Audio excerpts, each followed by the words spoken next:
Hello friends, भूतो chemistry में आपका फिर से स्वागत है। आज फिर लेकर आए हैं हम आपके लिए एक नई और सच्ची घटना। आज जिस व्यक्ति की कहानी हम आपको बताने जा रहे हैं उसका नाम है रमेश। वह हमारे गांव का ही एक व्यक्ति है जो कि पेशे से डॉक्टर है। उसे काम की वजह से दूसरे शहरों तथा अस्पतालों में जाना पड़ता था। वैसे तो वह भूत प्रेत जैसी चीज़ों में विश्वास नहीं करता, लेकिन जब एक घटना उसके साथ घटित हुई तब वह इन सारी चीज़ों पर विश्वास करने लगा। वो कहते हैं ना, जब तक आप कानों से सुन न लो और आँखों से देख न लो तब तक विश्वास नहीं करते। जब रमेश के साथ यह सब कुछ हुआ तब वह भी इन सब बातों पर विश्वास करने लगा। अब हम आपको रमेश के साथ घटित घटना को बताने जा रहे हैं। यह बात है सन 2014 की। तब रमेश जयपुर के एक अस्पताल में पहुंचा। वहां रमेश को एक ऑपरेशन करने के लिए बुलाया गया था। रमेश लगभग सुबह के 2:30 बजे जयपुर स्टेशन पर पहुंचता है और वहां से अस्पताल के लिए निकलता है।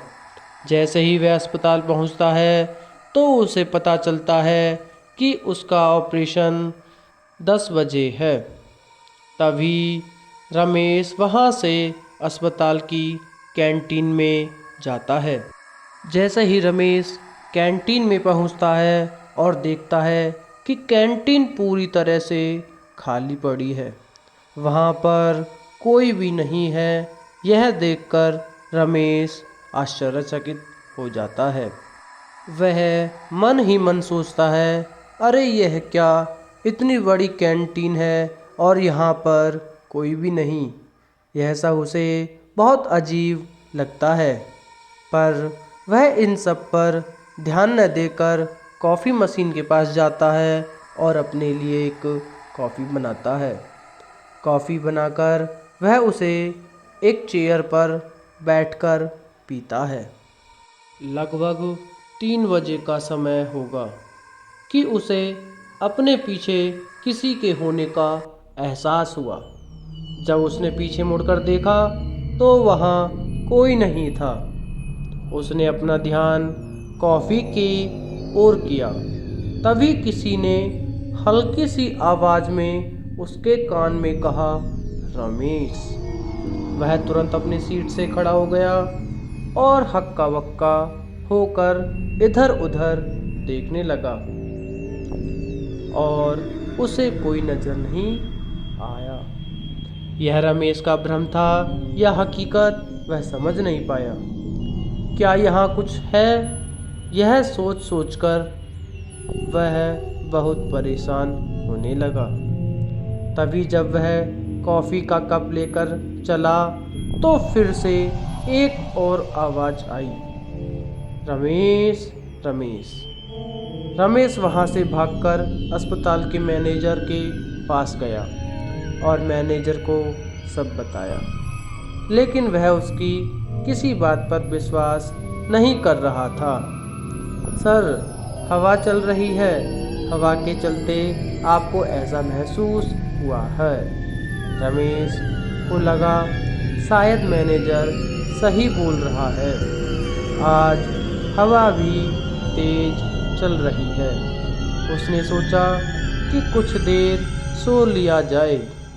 रमेश के लेटने के बाद उसे एक पायल की आवाज़ और आती है।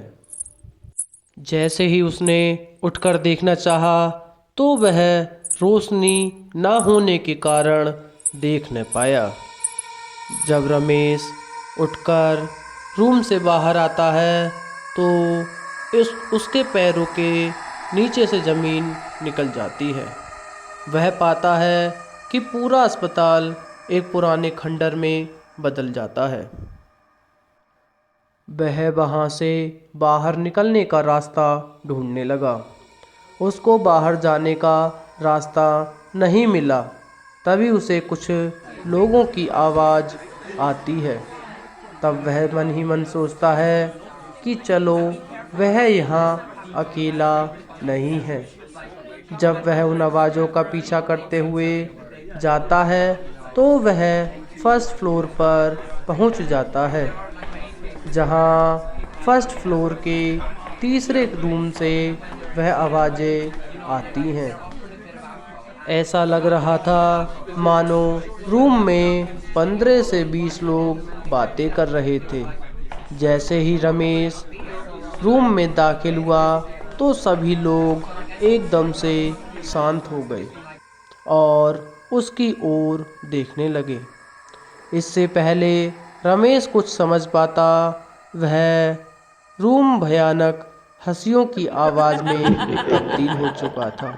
यह सब देखकर रमेश डर गया और वह रूम से भागने ही लगा था कि रूम का दरवाज़ा अपने आप बंद हो गया। वह ज़ोर ज़ोर से चिल्लाने लगा, दरवाज़ा खटखटाने लगा, बचाओ बचाओ, लेकिन वहाँ कोई नहीं था। जैसे ही रमेश पीछे मुड़कर देखता है तो वह लोग एकदम उसके नज़दीक खड़े थे। अचानक दरवाज़ा खुला तो उसने पाया कि दरवाज़ा एक बूढ़े व्यक्ति ने खोला है।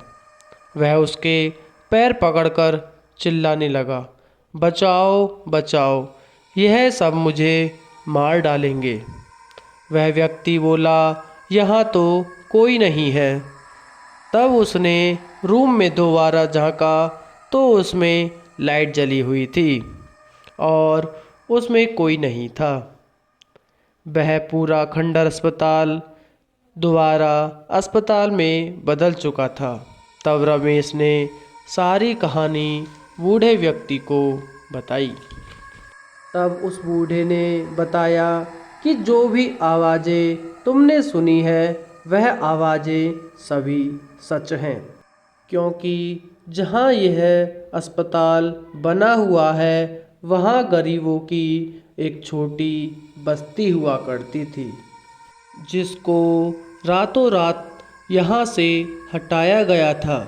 जब बस्ती को उजाड़ा जा रहा था तो उसमें कुछ लोगों की मौत हो गई, जिनकी आत्माएं आज भी इस अस्पताल में आती हैं और जो भी डॉक्टर इस अस्पताल में आता है उसे वह डरा धमकाकर भगा देती हैं, जिससे यह अस्पताल चल न सके और जल्दी बंद हो जाए।